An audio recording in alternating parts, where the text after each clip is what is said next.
साथियों, आज हमारा संधि का पार्ट नंबर 5 है। देखिए, हमने आपको कल से व्यंजन संधि बताई थी। व्यंजन संधि होता क्या है, ठीक है। व्यंजन संधि हमने बताया था कि व्यंजन के आगे कोई स्वर या व्यंजन आता है तो उस व्यंजन में जो परिवर्तन होगा वही व्यंजन संधि होगी। उसके बाद हमने इसके कुछ नियम भी बताए थे, जैसे 3 नियम आपको बता दिए थे, ठीक। आज हमारा नियम नंबर 4 है। अब देखिए, नियम नंबर चौथा कहता क्या है, कहता है यदि जो म है ना, म के आगे कोई अंतस्थ व्यंजन, अब अंतस्थ व्यंजन होते क्या है, सबसे बड़ी चीज़ तो ये है। तो य, र, ल, व जो होते हैं ये हमारे अंतस्थ व्यंजन होते हैं। और उष्म व्यंजन क्या होता है, स, ह, ठीक, छोटा सा, फिर षष्ठकोण स, ये सब जो होते हैं ये उष्म व्यंजन होते हैं। कह रहा है यदि म के आगे कोई अंतस्थ व्यंजन, अब बता दें अंतस्थ व्यंजन क्या होते हैं, या उष्म व्यंजन आए तो म जो है अनुस्वार में परिवर्तित हो जाएगा। अब अनुस्वार क्या होता है, ये जो बिंदी होती है ये अनुस्वार होती है, राइट। एग्जाम्पल के माध्यम से समझिए, कह रहा है सम प्लस सार। अब देखिए, म के आगे क्या आया, स आया। अच्छा, स है क्या, स हमने क्या बताया, ऊष्मीय व्यंजन होते हैं। तो ये बताया म के आगे चाहे अंतस्थ व्यंजन हो या ऊष्मीय व्यंजन हो, अगर ये आते हैं तो ये जो म है ये अनुस्वार में बदल जाएगा। म किस में, अनुस्वार में बदलता है। तो सम प्लस सार तो हो जाएगा संसार। अब सम प्लस योग, म क्या हमारा है भाई, म तो है, तो म के आगे हमारा क्या आया, य आ गया। य क्या है, य र ल व, अंतस्थ व्यंजन है यह, तो हो गया म किस में बदल जाएगा, अनुस्वार में, तो हो जाएगा संयोग। सम प्लस रक्षक, संरक्षक। अच्छा कैसे, म के आगे क्या आया, म के आगे र आ गया। य र ल व हमने क्या बताया, अंतस्थ व्यंजन होते हैं, तो म किस में बदलेगा, अनुस्वार में, तो हो जाएगा संरक्षक। फिर सम प्लस हार, संहार। संहार कैसे हुआ, देखिए म के आगे क्या आया, ह क्या है, य र ल व ह अंतस्थ व्यंजन है, तो ह हमारा क्या है, अंतस्थ व्यंजन, तो म के आगे अंतस्थ व्यंजन आया तो अनुस्वार में म बदल गया, तो हो गया संहार। अब सम प्लस युक्त, संयुक्त। सम प्लस लग्न, संलग्न। सम प्लस शोधन, संशोधन। और सम प्लस वाद, संवाद। अच्छा, संशोधन में कैसे है, देखिए एक बार फिर समझाते हैं। म है, म के आगे क्या आया, बड़ा सा। अब बड़ा सा है क्या, ये ऊष्मीय व्यंजन है, ये तो पता होना चाहिए। ऊष्मीय व्यंजन क्या होता है, अंतस्थ व्यंजन क्या होता है, तालंजात व्यंजन क्या होता है, उक्षिप्त व्यंजन क्या होता है, ये सब तो जानकारी होनी चाहिए, ठीक है। तो जो हमारा ऊष्मीय व्यंजन होता है, एक बार फिर से बताना है, तो स ह ऊष्मीय व्यंजन होता है। और अंतस्थ व्यंजन क्या होता है, य र ल व जो होता है ये अंतस्थ व्यंजन होता है। देखिए सम, अब म के आगे क्या आया, स। स कैसा हमारा है, ऊष्मीय व्यंजन है, श हमने बताया। तो सम जो है, सम प्लस शोधन, संशोधन, तो जो हमारा म है ये किस में बदल गया, अनुस्वार में बदल गया, राइट। अब हम बात कर लेते हैं साथियों नियम नंबर 5 की। देखिए नियम नंबर 5 हमारा कहता क्या है, ये कह रहा है कि यदि अ या आ को छोड़कर किसी भी स्वर के आगे स आता हो, ठीक है, अ या आ को छोड़कर किसी भी स्वर के आगे क्या आता हो, स आता हो, तो स के स्थान पे षष्ठकोण वाला स हो जाएगा। कैसे, एग्जाम्पल समझते हैं। कह रहा अभी, अच्छा अभी में क्या है, अभी में छोटी ही है ना, अ और आ तो है नहीं। और उसके बाद क्या है, सेक। अभी प्लस सेक, अभिषेक कैसे बनता है, देखिए भी में क्या है, छोटी ही है। अब ये क्या है, छोटा सा है। हमने बताया कि छोटा सा से पहले अ या आ को छुड़ा के कोई अन्य स्वर आए तो जो छोटा सा है वो षष्ठकोण स में बदल जाएगा, तो हो जाएगा अभिषेक। तो सम कौन सा स होगा इसमें, षष्ठकोण वाला। वी प्लस सम, अब देखिए वी में क्या है, छोटी ही है, अ या आ तो है नहीं, ठीक है। अ या आ नहीं होना चाहिए, ये कहना चाहता है नियम नंबर 5, इसमें जो है अ या आ नहीं होना चाहिए। तो वी में क्या है, छोटी ही है। अच्छा, इसके आगे क्या मिली, स मिला ना, ठीक है। फिर वी प्लस सम, विषम, तो जो स है षष्ठकोण में बदल गया। क्या नी प्लस सेद, देखिए न में क्या है, आ तो आया नहीं, छोटी ही है, तो ये तो नी, अब प्लस सेद, अब देखिए छोटी के बाद क्या हमारा आ गया, स आ गया, तो हो गया निषेध। स कौन था, षष्ठकोण वाला, ठीक। अब हम बात करते हैं रूल नंबर 6 की। सब व्यंजन संधि चल रहा है। व्यंजन संधि का नियम नंबर 6 क्या कहता है, देखिए जो षष्ठकोण सा है ना, षष्ठकोण स के पश्चात मतलब बाद में त या थ आने पर उसके स्थान पर क्रमशः ट और ठ हो जाते हैं, इसको ट या ठ का नियम कहते हैं, राइट।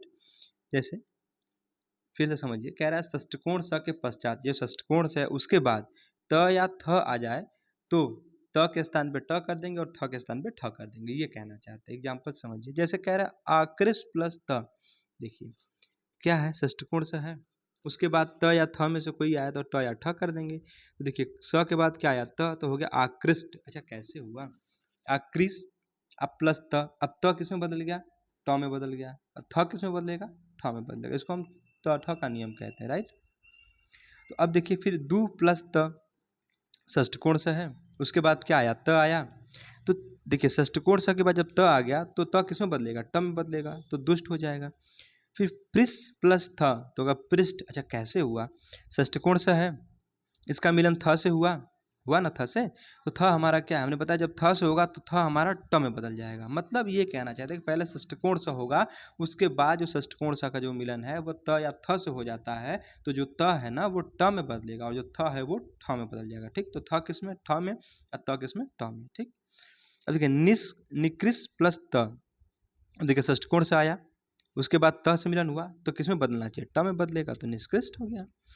उत्कृष्ट प्लस त, अब देखिए त हुआ तो हमारा किस में बदलेगा, ट में बदलेगा, तो उत्कृष्ट हो जाएगा।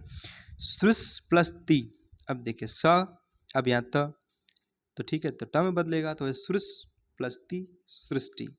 अब पुष प्लस त, अब देखिए त से मिला तो ट बनेगा, तो क्योंकि जो षष्ठकोण से है पहले त से मिला तो ट बन जाए, यही षष्ठकोण से अगर ठ से मिलता तो ठ बनता, तो हो जाएगा पुष्ट हो जाएगा। इस प्लस त बराबर इष्ट होगा। फिर से एक बार अच्छे समझने की कोशिश करते हैं, आपको बताते हैं। देखिए जो षष्ठकोण से है ना, नियम नंबर 6 क्या कहता है, नियम नंबर 6 ये कहता है कि जो षष्ठकोण से है, षष्ठकोण स के बाद अगर त या थ आ जाता है, राइट, षष्ठकोण स के बाद अगर त या थ आ जाता है तो जो षष्ठकोण से है इसके स्थान पे अगर त होगा तो ट में बदल जाएगा और थ होगा तो ठ में बदल जाएगा, राइट।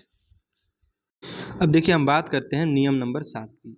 अब तक तो हमने व्यंजन संधि के 6 नियम पढ़ लिए, नियम तो बहुत सारे हैं लेकिन जो इंपॉर्टेंट है वही बताएंगे आपको। हम बात करते हैं नियम नंबर 7 की। नियम नंबर 7 क्या कहता है ये कहता है यदि अगर त के बाद पहले त आता है, अगर त के बाद च छ हो, ठीक है, इसको हम च छ का नियम कहते हैं। यदि त के बाद च छ हो तो त का च हो जाता है, जो त है वो किसमें परिवर्तित हो जाएगा, च में हो जाएगा। अच्छा एग्जाम्पल समझेंगे, कह रहा है उत प्लस चारण तो हो जाता है उच्चारण। कैसे होता है, जो त है, त के बाद क्या आया, च आया।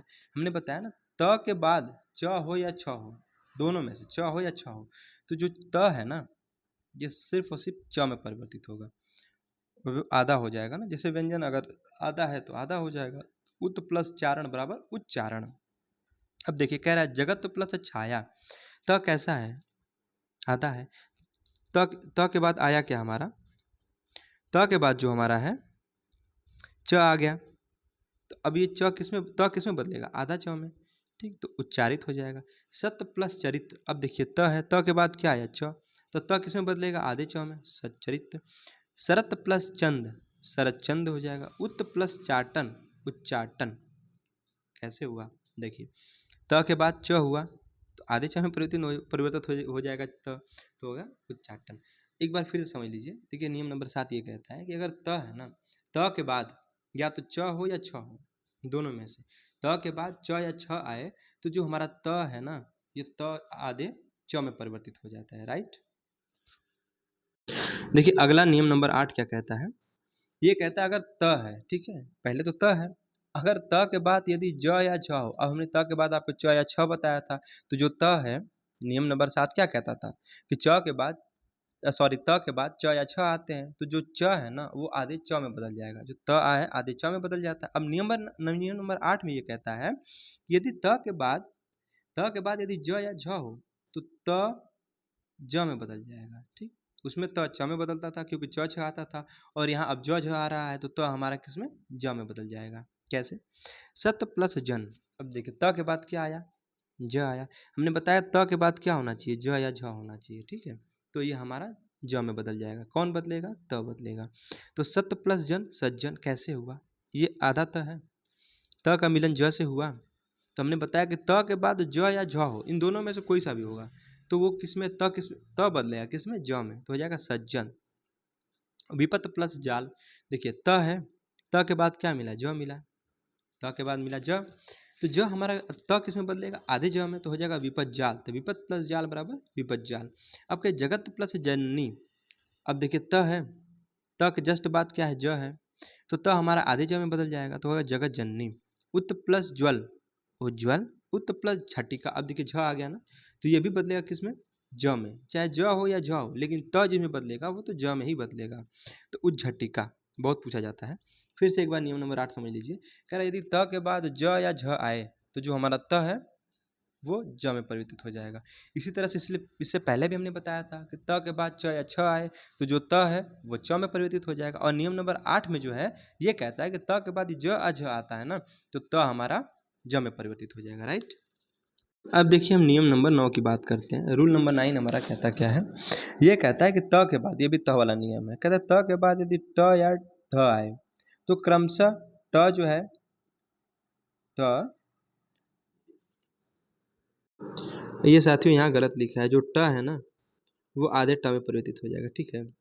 जो त है, त कन्वर्टेड बाई आधे ट।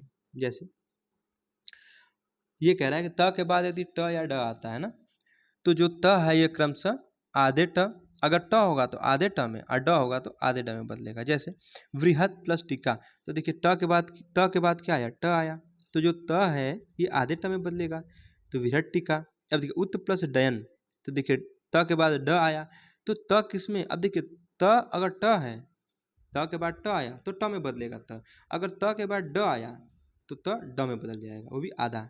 उत प्लस डयन उड्डयन हो गया। एक बार फिर से अच्छे से क्लियरफाई कर देते हैं। देखिए ये कहता है कि त के बाद यदि ट या ड आता है, ठीक, त के बाद ट या ड आए तो जो त है ना, अगर त का ट से मिलन होगा तो आधा ट हो जाएगा, वही अगर ट का ड से मिलन हो जाए तो आधा ड हो जाता है, राइट। अब हम नियम नंबर 10 की तरफ चलते हैं। देखिए नियम नंबर 10 क्या कहता है, कहता है त के बाद यदि ल हो, अब देखिए त के बाद क्या होना चाहिए, ल होना चाहिए, तो त जो है आधे ल में बदल जाएगा। बहुत अच्छे अच्छे एग्जाम्पल है इसके, देख लेते हैं।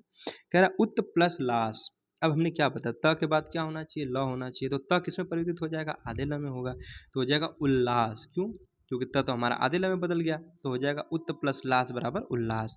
वैसे तत् प्लस लीन बराबर तल्लीन, कैसे, देखिए त के बाद क्या आया, ल आ गया, तो ये जो त है ना ये आधे ल में बदल गया, ठीक है, तो हो गया तल्लीन।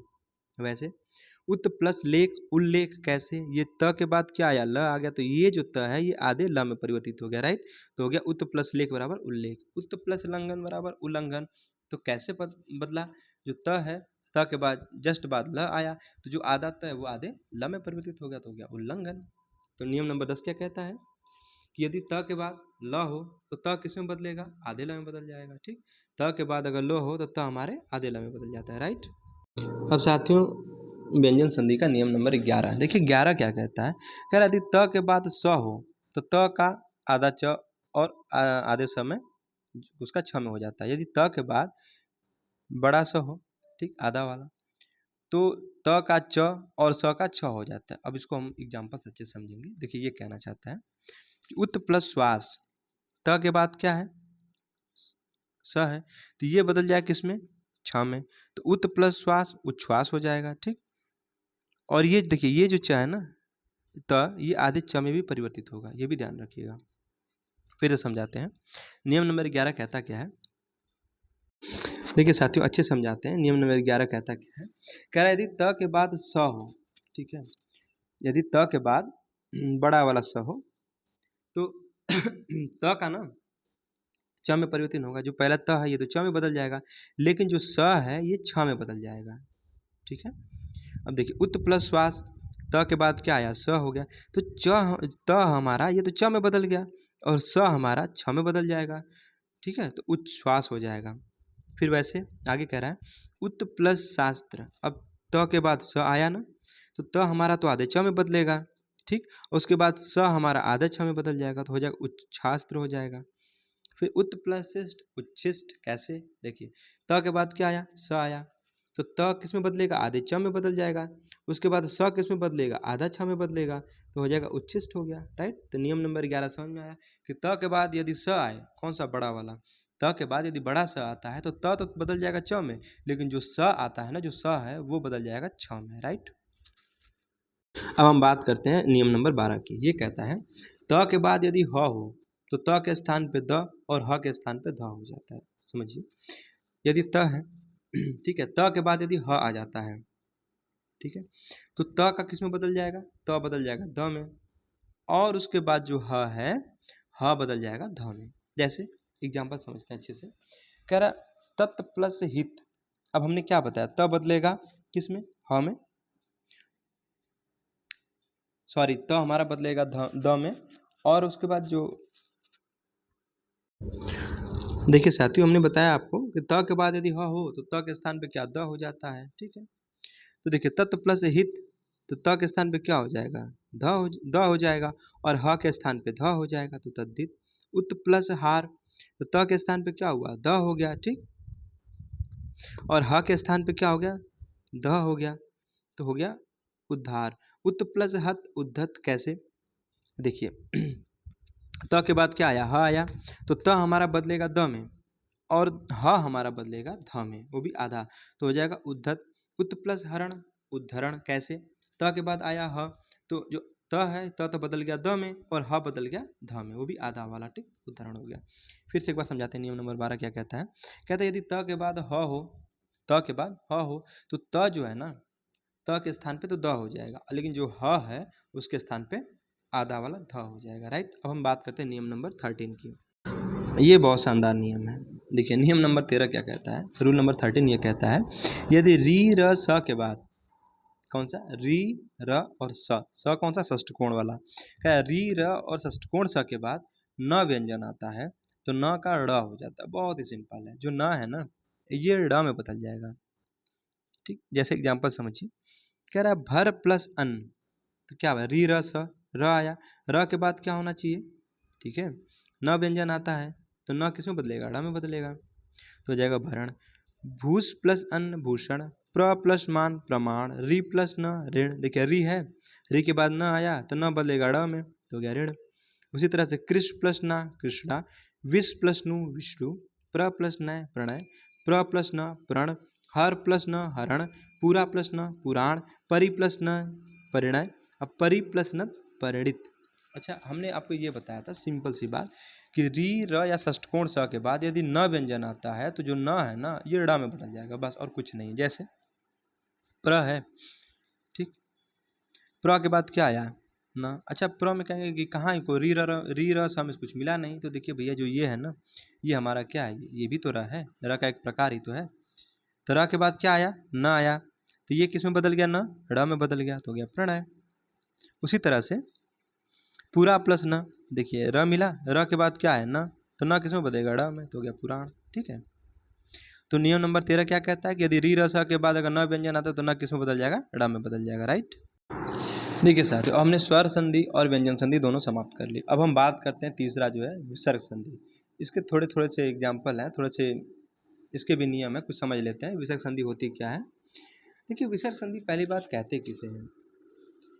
विसर्ग संधि में होता क्या है ना, कि विसर्ग के बाद पहले तो विसर्ग आएगा, इसके बाद कोई स्वर आ जाए या कोई व्यंजन हो जाए, तो जो विसर्ग में परिवर्तन होगा वही विसर्ग संधि होती है। अच्छे समझते हैं, परिभाषा कहता है यदि विसर्ग के बाद किसी स्वर अथवा व्यंजन का मेल होता है, तो विसर्ग में जो परिवर्तन होगा उसे विसर्ग संधि कहेंगे। यही इसका मतलब, पहले विसर्ग आएगा, उसके बाद स्वर आए या व्यंजन आए, उसका मेल अगर विसर्ग से हो गया, तो जो विसर्ग में परिवर्तन हो गया वही हमारी विसर्ग संधि होती है। अब इसके भी कुछ नियम हैं। अब हम नियम नंबर पहला देखते हैं, विसर्ग संधि का नियम नंबर पहला कहता क्या है, यार यदि विसर्ग के बाद, अच्छा विसर्ग होता क्या है, ये जो होते हैं ना, ये विसर्ग होते हैं। अनुस्वार और विसर्ग तो आपने पढ़ा होगा ना, वही विसर्ग होता है, अ वाला। क्या यदि विसर्ग के बाद च या छ हो, ठीक है, च या छ होना चाहिए, किसके बाद, विसर्ग के बाद। तो विसर्ग हो तो विसर्ग स में बदल जाएगा, जो विसर्ग है ये बड़े स में, वो भी आधा वाला में बदल जाएगा। ट या ठ हो तो विसर्ग षष्ठकोण में बदल जाएगा, ठीक है। फिर कह रहा है तथा त या थ हो तो विसर्ग आधे छोटे स में बदल जाता है। अच्छे समझिए, विसर्ग के बाद च या छ हो तो विसर्ग षष्ठकोण, सॉरी, बड़े स में बदल जाएगा। या फिर विसर्ग के बाद ट या ठ हो तो विसर्ग षष्ठकोण से में बदलेगा। या फिर उसी विसर्ग के बाद त या थ हो तो विसर्ग जो है छोटे स में बदल जाएगा। नहीं समझ में आया, फिर समझाते हैं। कह रहे यदि विसर्ग के बाद च या छ हो तो विसर्ग किस में बदलेगा, आधे बड़े स में। वही विसर्ग के बाद ट या ठ हो तो विसर्ग आधे षष्ठकोण स में। या फिर वही विसर्ग के बाद त या थ हो तो विसर्ग जो है आधे छोटे स में बदल जाएगा। इसमें जो परिवर्तन होगा विसर्ग का ही परिवर्तन होगा, ठीक है, विसर्ग संधि में। देखिए हमने आपको यही बताया था कि विसर्ग के बाद च या छ हो तो विसर्ग हमारा आधे बड़े से में बदलेगा। यही विसर्ग के बाद ट या ठ हो तो विसर्ग हमारे आधे षष्ठकोण से में बदल जाएगा। अगर विसर्ग के बाद त या थ होता है तो ये विसर्ग जो हमारा आधे स में बदल जाएगा। जैसे नी प्लस चय, देखिए नी में क्या है, विसर्ग है, तो विसर्ग के बाद क्या आया, च आया, तो विसर्ग किस में बदलेगा, आधे स में बदल जाएगा, तो निश्चय हो गया। नी प्लस ते, अब देखिए सॉरी नमा प्लस ते, तो म के बाद क्या आया विसर्ग है, विसर्ग के बाद क्या है त है। तो त हमने बताया था ना कि विसर्ग सॉरी विसर्ग जो हमारा बदलेगा वो आधे छोटे स में बदल जाएगा, तो नमस्ते समझिए, नि प्लस चय निश्चय, नमा प्लस ते नमस्ते। ठीक है, आगे देखिए कह रहा है नि प्लस छल। अब देखिए विसर्ग किसमें बदलेगा, विसर्ग आधे समय बदल जाएगा, ठीक है, तो निश्चल। दु प्लस तर, अब देखिए इसके बाद त आया ना, ठीक है, तो त किसमें बदलेगा आधे समय, तो दुस्तर। नि प्लस ठुर निष्ठुर, ठीक है। मना प्लस ताप मनस्ताप, धनु प्लस टंकार धनुष्टंकार, नि प्लस तेज निस्तेज, नि प्लस तार निस्तार, अमरु प्लस थल बराबर मरुस्थल, राइट। तो साथ ही हमने आपको यही बताया नियम नंबर 1 ये कहता है कि विसर्ग पहले आए, विसर्ग के बाद च या छ आता है, जो विसर्ग है वो बड़े आधे समय बदल जाएगा, या उसी विसर्ग के बाद ट या ठ आता है तो जो विसर्ग है वो षष्ठकोण से बदलेगा, या फिर विसर्ग के बाद त या थ आ जाता है तो जो विसर्ग के बाद है छोटे समय बदलेगा, राइट। देखिए नियम नंबर 2 क्या कहता है, यदि विसर्ग के पहले, ठीक है, विसर्ग के पहले अ, ठीक है, विसर्ग के पहले अ हो और बाद में किसके विसर्ग के बाद में अथवा प्रत्येक वर्ग का तीसरा चौथा पांचवा वर्ण, अब पहला दूसरा तो बोला नहीं है, बोला है तीसरा चौथा पांचवा, तीसरा जैसे मान लीजिए आपको समझाते हैं, क वर्ग है, क वर्ग का तीसरा वर्ग कौन सा वर्ण कौन सा, क ख ग, ग तीसरा वर्ण हुआ, ठीक, उसके बाद चौथा क्या होगा घ होगा, और उसी का पांचवा वर्ण ङ हो जाएगा, ठीक। वही कह रहा है अथवा य र ल व एवं ह हो तो विसर्ग का ओ हो जाता है, जैसे मन प्लस अनुकूल मनोनुकूल। देखिए विसर्ग है, अब विसर्ग से पहले क्या है, न में क्या मिला आपको अ मिला, तो वही कह रहा है विसर्ग से पहले अ होना चाहिए और विसर्ग के बाद में प्रत्येक वर्ग का पहला दूसरा को छोड़ा के तीसरा चौथा पांचवा वर्ण हो, या फिर य र ल व हो या ह हो, तो विसर्ग किस में ओ में बदलेगा। कैसे बदला मनोनुकूल में, न में क्या है आपका अ मिला, विसर्ग से पहले अ हो गया, और विसर्ग के बाद क्या है आपका, ठीक, अ मिला, तो आपका हो गया मनोनुकूल, किस में बदल गया विसर्ग ओ में बदल गया, राइट। कह रहा है ना कि बाद में क्या है, पहले विसर्ग के पहले अ हो और विसर्ग के बाद में अ अथवा प्रत्येक वर्ग का कोई भी तीसरा चौथा पांचवा वर्ण में से कोई हो या यार अलावा हो, तो उसमें विसर्ग ओ में बदल जाएगा। जैसे मना प्लस योग, अब समझिए मना विसर्ग है, विसर्ग से पहले न है, न में क्या मिला आपको अ मिला, विसर्ग के बाद क्या मिला य मिला, तो विसर्ग से पहले तो अ होना चाहिए, ये बात तो होना चाहिए कि विसर्ग से पहले अ होना चाहिए, और विसर्ग के बाद या तो अ आ जाए, ठीक, या प्रत्येक वर्ग का तीसरा चौथा पांचवा वर्ण आ जाए, या फिर य र ल व या फिर ह हो। अगर इसमें से कोई एक वर्ण आता है तो जो विसर्ग है ना इसका ओ में परिवर्तन हो जाता है। तो देखिए मना प्लस योग, अब मना न से न में क्या है आपका अ मिला, विसर्ग के बाद य मिला, तो ये किस में बदल जाएगा मनोयोग में, ओ में बदल गया विसर्ग। फिर अथ प्लस गति अथोगति, वय प्लस वृद्ध वयोवृद्ध, मना प्लस अभिलाषा मनोविलासा, पर प्लस अक्ष परोक्ष, मना प्लस अभिराम मनोविराम, यशा प्लस वर्धन यशोवर्धन, तप प्लस भूमि तपोभूमि, यशा प्लस दा यशोदा, तप प्लस बल तपोबल।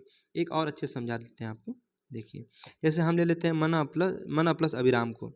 देखिए मना में क्या है विसर्ग आया ना, तो विसर्ग से पहले क्या है न, न में क्या आपका है ना, तो पूर्ण व्यंजन है, पूर्ण व्यंजन में कोई ना कोई स्वर होता है, तो न में क्या आपका अव्यंजन सॉरी अस्वर है, तो अब विसर्ग से पहले अ मिला, अब विसर्ग के बाद क्या है अ मिला, तो विसर्ग से पहले अ हो, विसर्ग के बाद भी अ है, इसलिए विसर्ग का ओ हो गया, तो हो गया मनोविराम, ठीक है। अब एक और बताते हैं आपको तपोभूमि, तपोभूमि बना कैसे, देखिए तप प्लस भूमि, अब विसर्ग है ना तप में, तो विसर्ग से पहले प में क्या मिला अ मिला, ठीक है, उसके बाद क्या मिला आपको, ठीक है, उसके बाद आपको मिला भ, ठीक है, तो ये किस में बदल गया विसर्ग ओ में बदल गया, तो हो गया तपोभूमि, राइट। अब देखिए हम बात करते हैं विसर्ग संधि में नियम नंबर 3 की। विसर्ग संधि का नियम नंबर 3 कहता है यदि विसर्ग के पहले अ आ को छोड़कर, किसको अ या आ को छोड़कर, राइट, ध्यान रखिएगा अ आ को छोड़कर कोई दूसरा स्वर हो, अ आ को छोड़ के चाहे कोई सा भी स्वर आ जाए, ठीक है, और बाद में आ छोटा ऊ या बड़ा ऊ या तीसरा चौथा पांचवा वर्ण या य र ल व में से कोई हो तो विसर्ग का र या अर हो जाता है। चलिए समझाते हैं, कह रहा नि प्लस अर्थक, अच्छा निरर्थक कैसे बना, देखिए न है, इसके बाद क्या है विसर्ग है, विसर्ग में आपको क्या बोला था कि अ या आ को छोड़ के, अ या आ को छोड़ के विसर्ग से पहले कोई भी अन्य स्वर हो, इसमें नी में आपको क्या मिला छोटी मिला, आ तो है नहीं, तो इसमें क्या मिला छोटी, इसका मेल अब हुआ किससे? अ से हुआ, तो ये किस में बदलेगा? जो हमारा ये विसर्ग है ये बदल जाएगा र में, तो हो गया निरर्थक। दु प्लस जन दुर्जन, ठीक है। अब देखिए विसर्ग में दु में क्या आया? विसर्ग है ना, तो विसर्ग से पहले द, द में क्या मिला? छोटा ऊ मिला। छोटा ऊ का मिलन जो है हमारा छोटा ऊ है। अब विसर्ग है, विसर्ग का मिलन ज से हुआ, तो ये बदल गया अर में, तो हो गया दुर्जन। दु प्लस आत्मा दुरात्मा। फिर देखिए आशी प्लस वाद आशीर्वाद, प्रादु प्लस भाव प्रादुर्भाव, नि प्लस यात निर्यात, नि प्लस मम निर्मम, अवि प्लस भाव आविर्भाव, नि प्लस धन निर्धन, नि प्लस बल निर्बल, दु प्लस बल दुर्बल, बहि प्लस मुख बहिर्मुख, दु प्लस ऊ दुरु, यजु प्लस वेद यजुर्वेद, धनु प्लस विद्या धनुर्विद्या। बहुत ही वेरी इंपॉर्टेंट एग्जाम्पल है ये। नि प्लस धारण निर्धारण। एक अच्छे समझा देते हैं, जैसे किसी को हम ले लेते हैं, मान लीजिए हम ले लें इसको ले लेते हैं, ठीक। देखिए इसमें क्या है, विसर्ग से पहले क्या है? आ को छोड़ा के छोटी ही मिल गई नी में ना, तो छोटी, उसका विसर्ग के बाद क्या मिला? ब मिल गया, ठीक है, निर्बल हो गया। अच्छा ब क्या है? तीसरा वर्ग है ना, बोला था तीसरा चौथा है पांचवा, ठीक है। हम विसर्ग संधि का नियम नंबर 4 देख लेते हैं।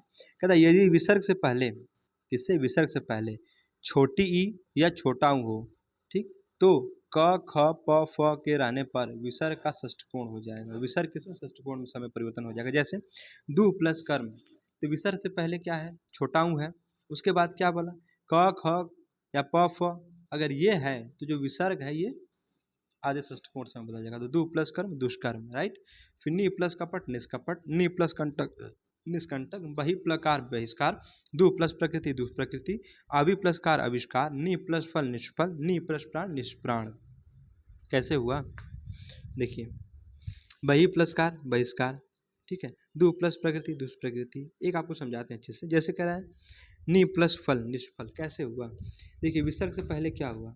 विसर्ग से पहले छोटी ही है, ठीक है, उसके बाद क्या मिला? क ख प फ बोला था तो फ मिला ना, तो ये जो विसर्ग है ये बदल गया आधे षष्ठकोण से, में तो हो गया निष्फल, राइट।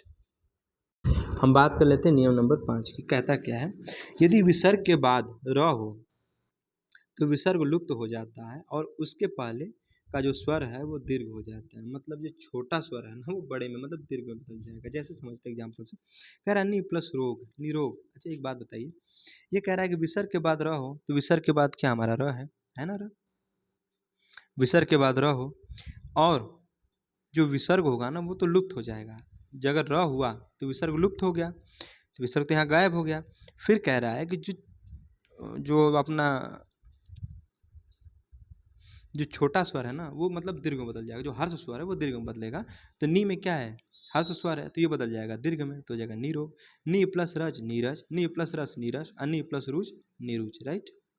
नियम नंबर 6 देखिए, कहता है यदि विसर्ग के पूर्व अ हो तथा विसर्ग के बाद क या प हो तो विसर्ग में कोई परिवर्तन नहीं होता है। बहुत इंपॉर्टेंट ये रूल है। कह रहा है यदि विसर्ग के पूर्व अ हो तथा बाद में क या प हो तो विसर्ग के पहले विसर्ग में कोई परिवर्तन नहीं होगा। जैसे एग्जाम्पल समझते हैं, देखिए कह रहा है विसर्ग से पहले क्या हो? अ हो, तो देखिए त में क्या? विसर्ग से पहले अ मिला, उसके बाद क मिला, तो विसर्ग तो लुप्त होगा नहीं, तो हो जाएगा अंतःकरण। अध प्लस पतन अध पतन, पय प्लस दान पयः दान, रज प्लस कर्ण रजः कर्ण, ठीक।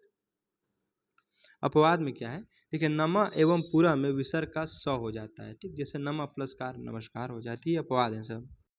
फिर उसके बाद पूरा प्लस कार पुरस्कार हो जाता है, तो ये सब क्या हमारे अपवाद है, ठीक है। साथियों नियम नंबर 6 एक बार फिर से बता देते हैं। ये कह रहा है कि यदि विसर्ग के पूर्व अ हो, विसर्ग के पहले अ होना चाहिए और विसर्ग के बाद में क या प, ठीक, क या प इन दोनों वर्ण हो तो विसर्ग में कोई परिवर्तन नहीं होगा। मतलब विसर्ग के पहले अ है और विसर्ग के बाद क या प है तो विसर्ग में कोई चेंज नहीं होगा, ठीक। जैसे प्रातः प्लस काल, तो देखिए प्रातः त में क्या मिला? अ मिला, विसर्ग के पहले तो अ हुआ और विसर्ग के बाद हमने बताया क या प हो तो क मिला ना, तो प्रातः प्लस काल तो हो जाए प्रातः काल, तो विसर्ग नहीं चेंज होगा इसमें, तो प्रातः काल, राइट। इसी के साथ साथियों हमारी संधि आज खत्म हो गई। अब हम नेक्स्ट अगले दिन कोई और टॉपिक देखेंगे, राइट।